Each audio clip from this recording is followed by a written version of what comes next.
á sportþáttinn mánudagskvöld á Suðurland FM. Fylgstu með á Facebook. Sportþátturinn mánudagskvöld með Gesti Einarsinni frá Hæli. Mikið rétt, sportþátturinn með ykkur hérna á þessu mánudagskvöldi. Og já, líkt að við talaðum áðan þá förum við aðeins úr körfuknattleiknum yfir í handknattleik eða handbolta. Réttar sagt, og línuna er komin hann Davíð Már Kristinsson, handboltaspekingur minn að þessu sinni. Komdu heill og sæll félagi? Komdu blessaður og sæll, Gestur. Hvernig viðrar hjá þér í höfuðborginni? Herru, ég tók smá göngutúr í Vesturbænum við náðan. Það er nú bara mikið rigning og svona grásleipjulegt. Já, þannig að þú ekki þurft að fara í sturtu einu sinni þegar þú komst inn? Já, það fer ég nú bara eftir fyrir svefnin. Já, nákvæmlega. Herðu, já, það kannski ber helst áður við förum í deildirnar hérna heima. Landsleikurinn núna í vikunni, eða þessi 2 landsleikir, kannski byrja að spyrja þið út í þá, svona, hvernig, já, þá lág fyrir þér? Já, ertu að meina fyrstu, bæði Tékkaleikin og Úkraínu? Já, bara við byrjum á Tékkaleiknum. Já, herðu, Tékkaleikurinn var svona upp og ofan, eins og hefur kannski áður komið fram. Það sem mér fannst markvarslan var náttúrulega engan veginn nægilega góð og vakti upp margar spurningar þeirra sem að fjalla handbolta og fylgjast með handbolta. Já. En ég held að Björgvin hafi nú svaraði vel í seinni leiknum. Já, sóknarleikurinn svolítið svona að vantar svolítið upp á takt og svona flot og hraða. Og þeim leik voru leikmenn ofta að taka skot úr kistuðu. Og svona en það sem að kannski var skemmtilegast í þessu var það að það er nýtt þjálfarateymi sem að eiga eftir að gera held ég bara fína hluti og vinna vel saman. Þeir ná að vinna Tékkana á heimavelli sem er fínt lið. Og þeir ná að setja 2 19 ára gúbba inn á og þeir ná að rótera og rúlla liðinu nokkuð vel og það og sýndu líka mikinn kjark með því að síðustu 10 minnar að hafa 19 ára markmann í markinu. Markmann sem að Selfoss ekki þekki vel. Þannig að það var svona bara, þú veist, frábært að vinna þann leik og fá 2 stig og svona byrja sterkt, sko. Þannig að en seinni leikurinn, hann ég verð nú bara viðurkenna, ég átti nú ekki alveg vona á Úkraínum nú svona sterkum. Þeir eru bara segir og hafa verið að bæta sig og en auðvitað náttúrulega kannski hefur það kannski svolítið ódýr afsökun og leiðileg afsökun að detti í en auðvitað var þetta ná ekki kannski ákjósanlegasta ferðalagi fyrir landsliðið og undirbúningurinn ekkert sérstakur að taka ykkur 2 flug og fara í 5 tíma rútuferð á einhverjum horsóttum sveitavegi í Úkraínu, sko. Já, nákvæmlega.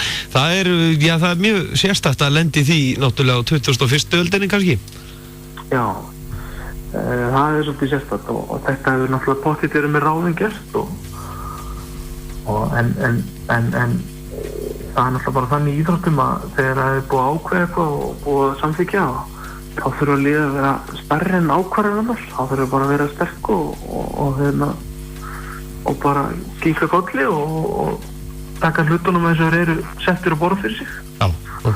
En auðvitað var markvarslan var fín á móti Úkraínu og innkoma Arnórs Atlasonar var mjög góð og ég held að einn góð maður hafi orðað ágætlega að 2008 Arnór hafi komið aftur þegar hann kom inn á.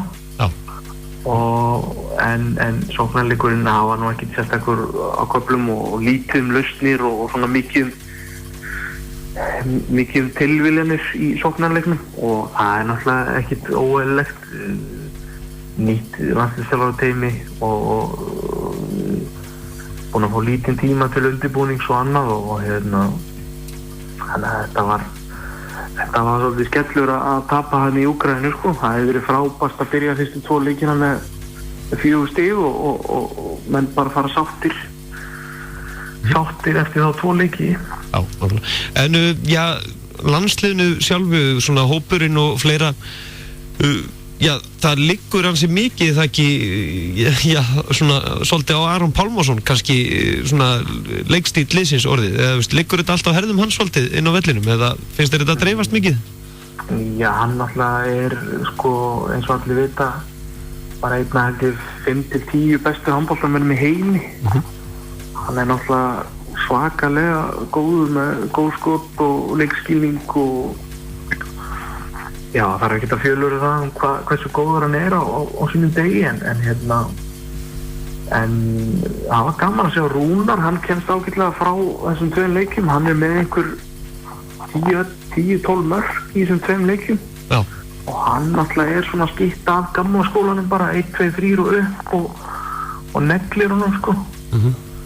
En svona eins og Ólafur Guðmundsson, það strákur sem að held ég sé búin að vera í atvinnumennsku í 4 ár, 4-5 ár eða eitthvað svoleiðis og hann var náttúrulega rosalega skýtta heim, hann var algjör bombari og mér finnst hann svona ekki ennþá vera komið með sjálfstraust í að spila sóknarleiki með Íslandi, en það hefur hann náttúrulega fengið takmörku tækifæri undanfarin ár sóknarleik.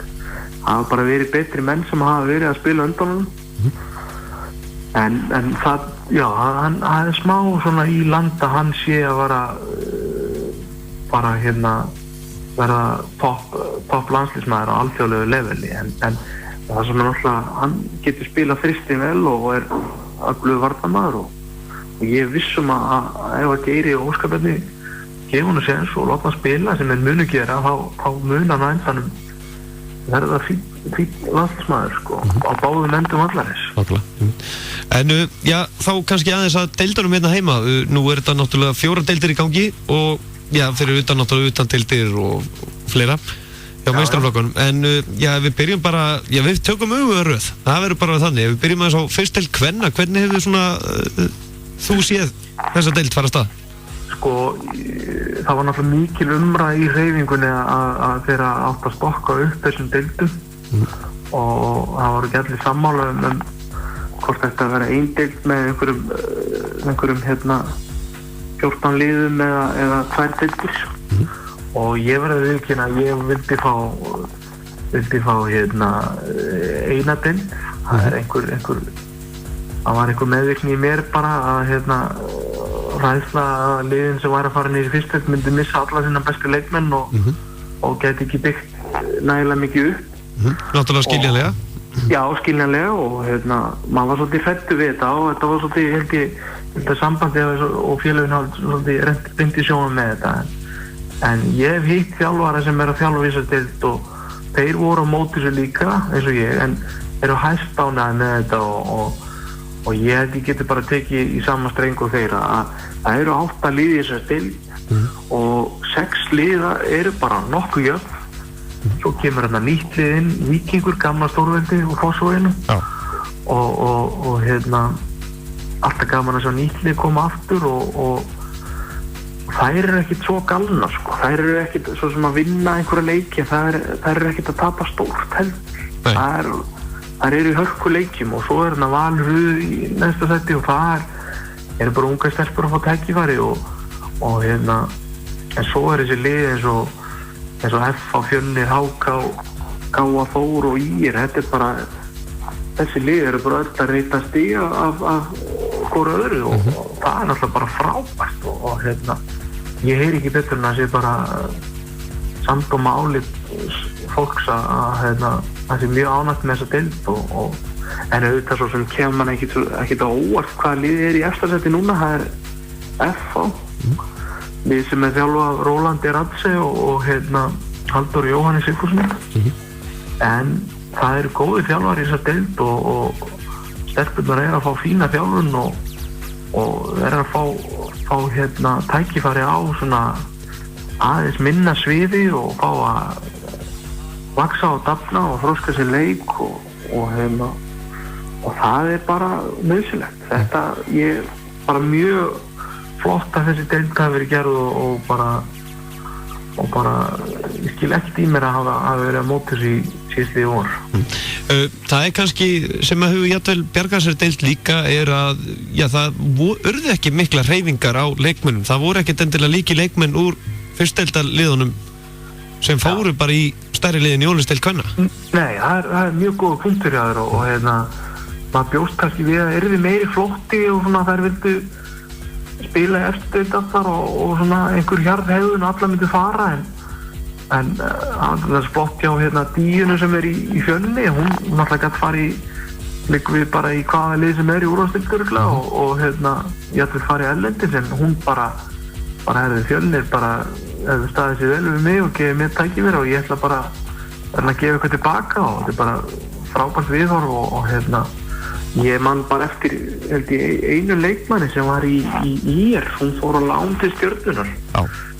Annars, þetta er hárrétt hjá þér að það hefur ekki verið mikill flotti og bara stelpunar hafa haldið tryggð við liðin sín þáttur að það hefði fallið. Það er svona mestu leyti held ég. Nákvæmlega. En þá var fyrstu deild karla því við tökum þetta nú öfuga leið með við svona venjulegum fjöllum. Þar eru 12 lið. Já, hún er stórskemmtileg og það er náttúrulega með tilkomu þessa ungmennaliða, það er fá fullt af leikmönnum, ungu leikmönnum sem eru ekki tilbúin í Ólafsdeildina að spila bara og bara gera mistök og þróa sinn leik og vaxa á dafna og eflast og það er bara flott og við sjáum það að þessi ungmennalið er að breyta stig af hvoru öðru og líka jafnvel liðin sem spáði topp 3-4 þannig að það er bara nokkuð vel gert en annars finnst mér og verði ég að segja að Fjölnir er bara langbesta liðið þessu deild, það er bara þannig og þeir hafa ekki tapað leik, verið afar samfærandi og eru náttúrulega komni með gríðarlega reynslu að vera í umspili síðustu 2 ár og þessir ungu strákar eldast og verða 1 ára eldri og fá meiri reynslu og allt það og ég vil nú ekki vera að setja neina pressu á Fjölnismennina með að segja þessu orð en ég sé Fjölnismennina ekki tapa meir en einu leik í vetur mesta lagi. Svolítið gaman að Fjölnisliðinu, það var mikið talað það mitt á seinustu leiktíð eftir þessa háspennu leiki Selfoss Fjölnir að bara er ekki hægt að hleypa báðum liðunum bara upp í úrvalsdeild, þetta var alveg svo. Já. En Fjölnislið sjálft, það er svolítið gaman að sjá yfir hópin að Arnar þjálfari er búinn að ná að halda utanum alla þessa leikmenn sem að geta alveg verið jafnvel í Ólafsdeildinni.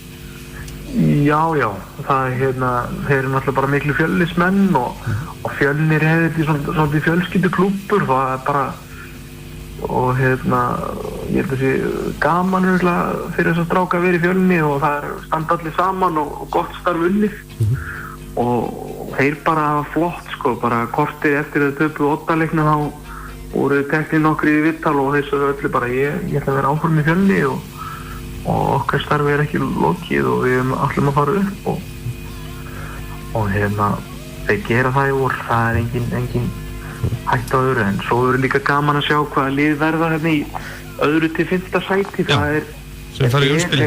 Þeir eru frekar jöfn lið HK, KR, Þróttur, Víkingur, það er svona úrslitin eru alveg út á söður með þessi lið Þannig að það verður mjög gaman að sjá hvernig það þróast og íringarnir náttúrulega líka þjálfari þeirra var mjög kókræstur og sagðist bara alltaf beint upp sem er alltaf bara flott hugafar en þeir hafa rekið sig á veggi og eiga kannski eftir að gera það meira í vetur en það eru fullt af ungu strákum, eftirnjörstrákum og svo skilst mér að Sturla Áskísson sem var í íslenska A-landsliðinu í mörg ár fótboltamaður eigi eftir að koma til móts í liði og spila með núna eftir jól þannig að þá þær ansi líklega til þess að taka þetta annarsæti, sko, verð ég að segja. En já, það náttúrulega tvö svolítið stemningslið sem að maður veit aldrei hvernig þau mæta til leiks. Hamrarnir og Mílan. Maður náttúrulega, þeir geta haft heldur betur áhrif bara hvað lið fara bara í umspil og svo framvegis eða bara fari sjálfur í umspil.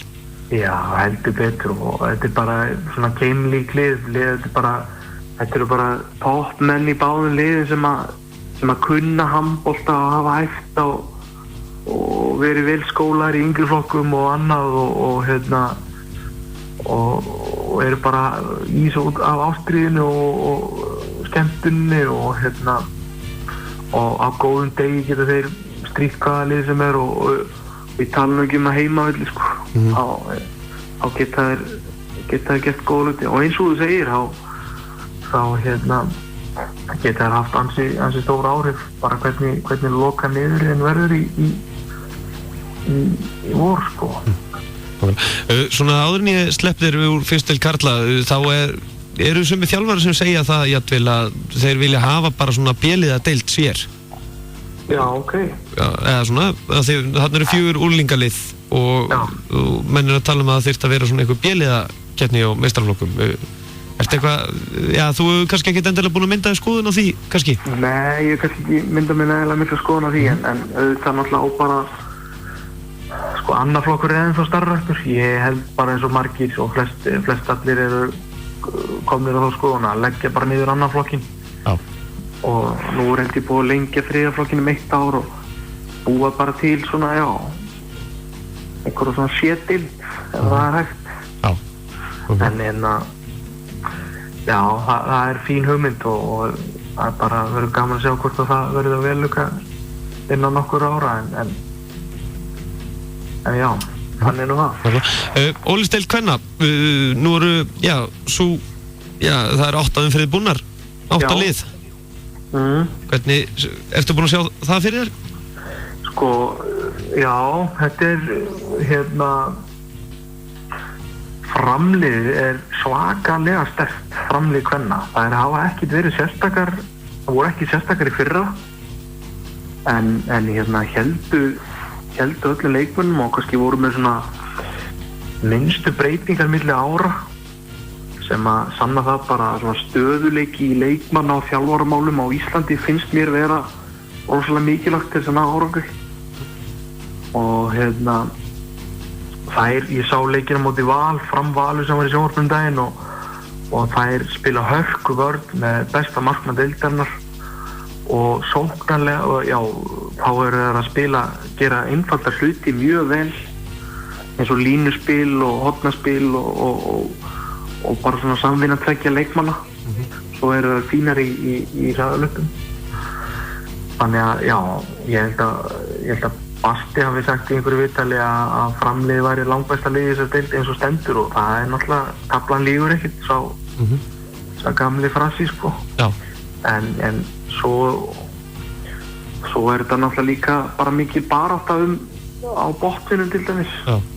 Grótta var bara komið í töluverð vandræði, var bara með 1 sigur og jafnmörg stig og Selfoss og Fylkir en allt talum að þær geti mögulega falli og svona, það er náttúrulega það er aldrei að fara að gerast og sérstaklega eftir að Anna Úrsula skrifaði undir hjá þeim og er að fara að spila með þeim þeir byrjuðu að spila með þeim en þetta verður held ég svakaleg barátta milli Selfoss og Fylki hver verður þarna í botnsætinu ég sé að bæði liðið er að bæta sig Selfoss liðið í sáleikinu mútið Haukum þær voru bara fínar þar og sannfærandi og unnu bara góðan sigur ég sé að Basti og Olic heitir hann það ekki Serbin Jú þeir eru að bæta liðið og Fylkisliðið líka Halli Þorvar er að byggja ofan það góða starf sem var unnið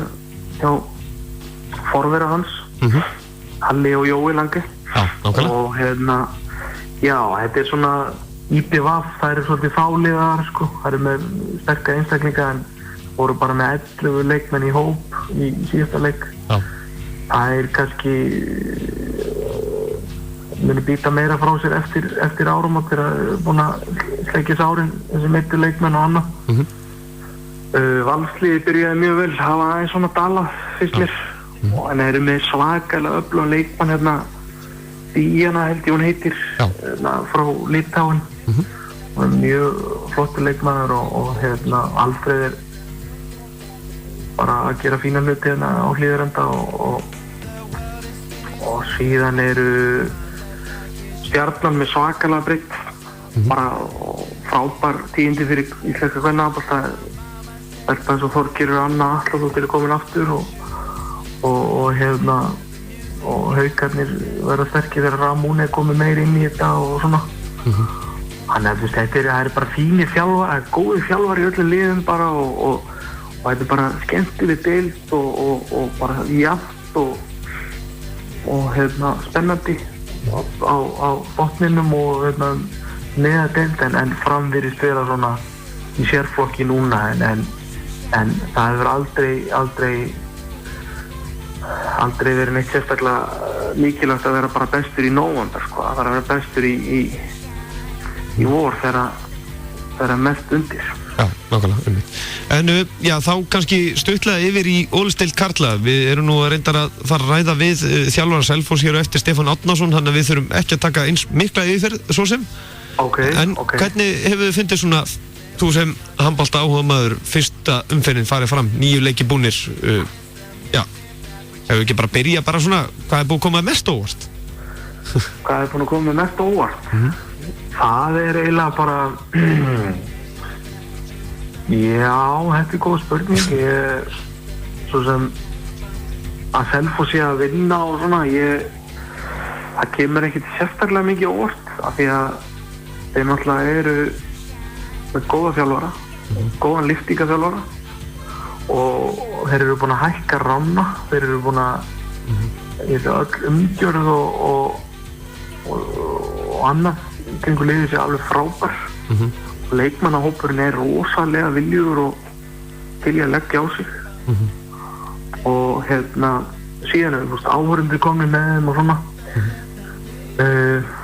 að Akureyri í botnsettinu er náttúrulega svolítið vonbrigði fyrir þá en ef við lítum eins og í fyrra þá byrjuðu við líka illa nú í fyrra og þetta kannski kristallast út af því að þeir kannski fá ekki eins marga æfingarleiki og annað en svo líka hafa verið að glíma með meiðsli og annað en auðvitað náttúrulega kemur það öllum óvart að Afturelding tapar fyrsta leiknum nokkuð samfærandi og fengur bara skell á heimavelli móti Nýliðunum og hafa verið í brölti meiðslanlega og vanta menn og annað svo vinna bara einhverja 8 leiki í röð og það er náttúrulega bara frábært hjá þjálfurum Afturendingar og leikmannahóp og stjórna annað að ná að gera það og Daði og Einar Andri að gera bara frábæra hluti en svo sem ekki komið með neitt svakal óvart en auðvitað náttúrulega Haukarnir, ég er að gleyma þeim náttúrulega það sem allir að tala um að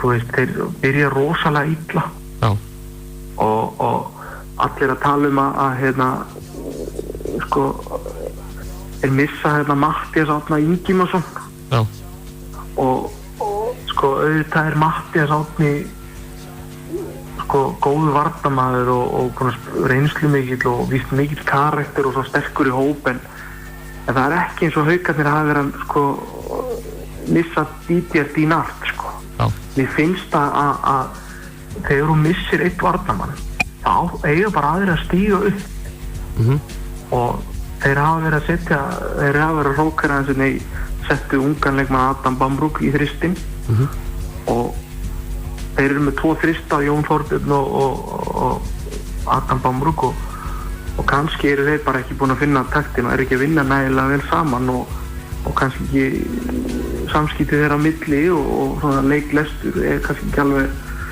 alveg komin en bara eins og ótrúlegt bara ég held að enginn hafi trúað því fyrir tímabil að Íslandsmeistari Hauka myndi fá 42 stig á móti 42 mörk á móti Fram á sig sko.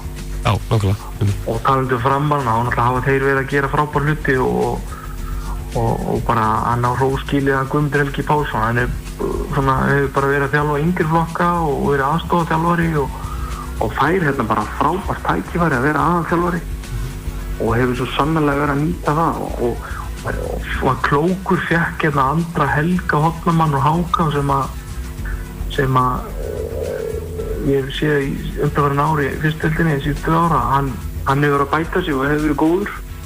Svo hefur fengið strákurinn á línuna Valdimar sem hefur alltaf bara verið eitthvað línumaður nummer 3 í ýmsum liðum og aldrei komið stað og aðrir bara verið á undan honum og nú fara bara verið línumaður 1 og hann að nýta það vel og svo Arnar Birkir að koma aftur inn og hann náttúrulega bara einn besti leikmaður deildarinnar á góðum degi og já, ég geti haldið svo sem áfram, svo sem ekki kannski, já, ætla þessi ekki þess að mest koma ást að framarinn hafa verið að taka eins börgstig og reynda vitti og Haukarnir náttúrulega verið að hérna að svona hafa verið ekki alveg fundið taktið sín alveg að fullu sko en ég veit að þeir munu gera það og þeir munu vera flottir í úrslitakeppninni í vor og getur vel komist í bikarúrslit núna í febrúar og þannig að það engin hægt á öðru. Davíð Már Kristinsson, handboltaspekingur, við þakka kærlega fyrir að gefa okkur tíma og já, þetta skemmtilegt tímabil framöndan eða ekki? Jú, bara mjög skemmtilegt og bara alltaf gaman í kringum handboltan og ég sé að svona það hefur búið að auglýsa handboltan vel eða nokkuð vel og það margir leikir sýndir á netinu og það er bara mjög jákvætt og hérna bara skemmtileg vetur og mót framöndan í vetur. Bestu þakkir. Herru, takk hérlega. Takk, svona, blessa. Ok, blessa. Já, Davíð Már Kristinsson, handboltaspekingur. En við höldum áfram í handboltanum og hér innan skamms ætlum við að heyra í Stefán Árnasyni, þjálfara Selfoss í Ólafsdeild karla. Svo förum við eftir það í karate, heyrum í landsliðsþjálfaranum Ingólfi Snorrasyni. Fara ekki langt, sportáturinn með ykkur til klukkan rúmlega 10:30, gott betur það, jafnvel til 11. Það nú bara þannig alltaf stemningin